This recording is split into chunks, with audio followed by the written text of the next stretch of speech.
Hi, welcome to Litehawk. This is about the Ally drone battery and also the runtime.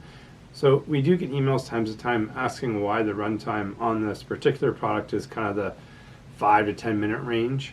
How long it flies for is going to depend on kind of your flying skill. You'll find as you get a little better, you become a lot smoother on the controls and the battery is going to last longer. But one of the main reasons why the battery is kind of the flight time is limited is with the new federal regulations that came out in 2023. We've got to keep the overall weight of this drone under 249 grams.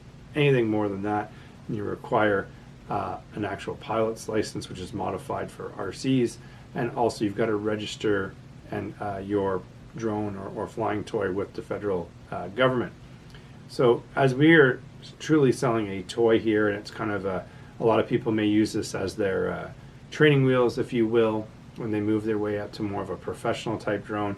The one thing we've got to do is keep it nice and lightweight so you can use it in more spaces and not have to go through all the legalities that are in place with flying RCs.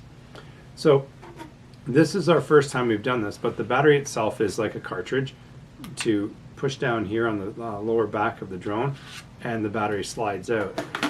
There is a little USB cable, which we've got in a little parts bag here, and it plugs in here and you can recharge the battery.